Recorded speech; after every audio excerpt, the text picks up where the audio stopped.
दोस्तों, एक समय की बात है। गौतम बुद्ध अपने शिष्यों को जिंदगी से जुड़ी अच्छी बुरी चीज़ों का ज्ञान दे रहे थे। सभी शिष्य उनकी बातों को बहुत ध्यान से सुन रहे थे। उन सभी में एक शिष्य ऐसा था जिसे प्रश्न पूछने की बहुत आदत थी।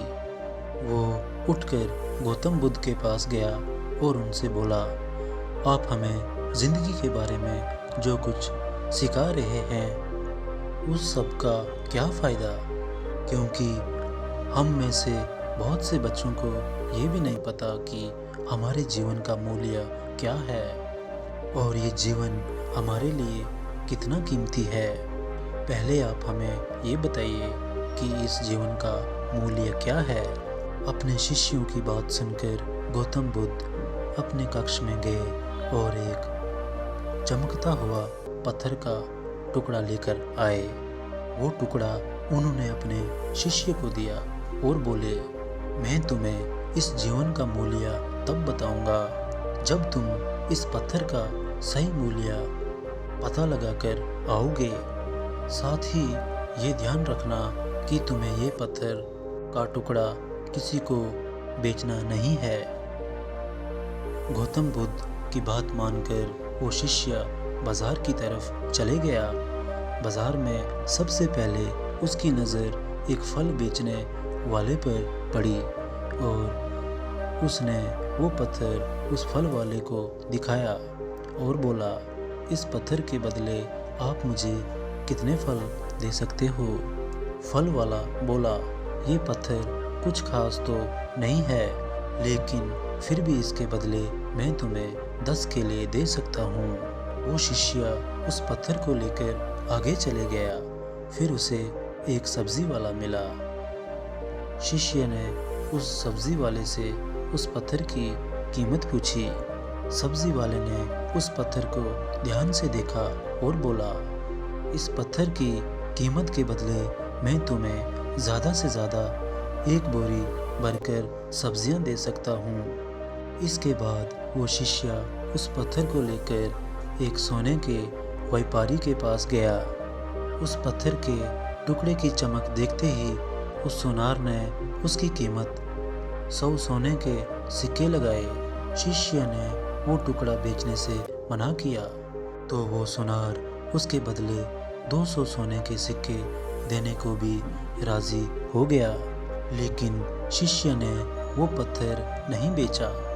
इसके बाद वो शिष्य एक हीरे के व्यापारी के पास गया और उनके सामने उसने वो पत्थर के टुकड़े को रख दिया। उस पत्थर को देखते ही हीरों के व्यापारी ने एक साफ कपड़ा बिछाया, उस पत्थर को उसके ऊपर रखा, फिर उसकी परिक्रमा की और हाथ जोड़कर उस पत्थर को कपड़े में लपेटते हुए वो बोला, तुम जिसे मामूली पत्थर समझकर उसकी कीमत पूछ रहे हो, असल में ये एक बेशकीमती रूबी है। ऐसा रूबी हर किसी को नहीं मिलता।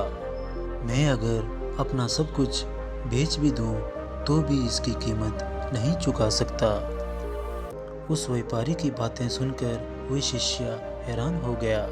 वो दौड़ते दौड़ते सीधा बुद्ध के पास आया और उन्हें उसने जो कुछ भी बाजार में हुआ वो सब बताया। उसकी अचरज भरी बातें सुनकर गौतम बुद्ध बोले, तुम्हारे सवालों का जवाब इस रूबी की कीमत में ही छिपा है। हमारा जीवन भी एक रूबी है। रूबी की तरह ये भी बेशकीमती है, लेकिन हम इस बात को हमेशा नज़रअंदाज करते हैं और अपने जीवन का मूल्य नहीं समझते। हम दूसरों को देखकर और उनके जैसे जीवन जीने की कोशिश में अपने जीवन की कीमत को कम कर देते हैं। हम ये सोचते हैं कि हमारी ज़िंदगी की कीमत वही है जो दूसरे हमें बताते हैं, लेकिन ये बात हमेशा ध्यान रखना कि सामने वाला अपनी हैसियत, बुद्धि और अपनी समझ के हिसाब से तुम्हारी कीमत लगाता है। जिंदगी सिर्फ एक बार मिलती है, इसलिए इसको बर्बाद ना करें।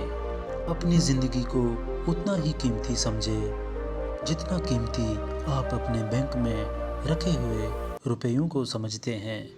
आज के समय में लोग अपनी ज़िंदगी से ज़्यादा कीमती पैसा और दिखावे से भरी चीज़ों को समझते हैं।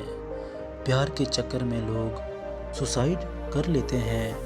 पैसे के चक्कर में ऐसा काम करने लग जाते हैं जिससे उनकी ज़िंदगी बर्बाद हो जाती है। नाम कमाने के चक्कर में उल्टे सीधे काम करने लग जाते हैं। हमेशा याद रखें कि दिखावा करना ज़रूरी नहीं है। प्यार दोबारा मिल सकता है, ऐसा फिर से कमाया जा सकता है, लेकिन ज़िंदगी को फिर से पाया नहीं जा सकता।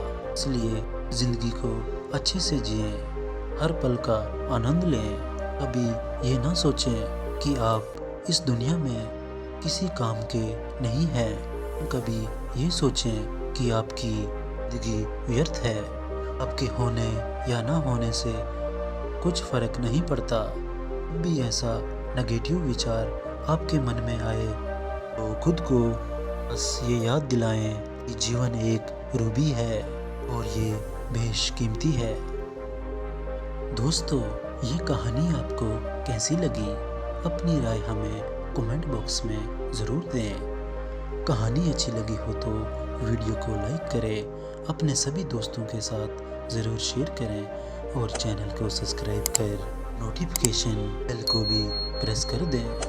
धन्यवाद।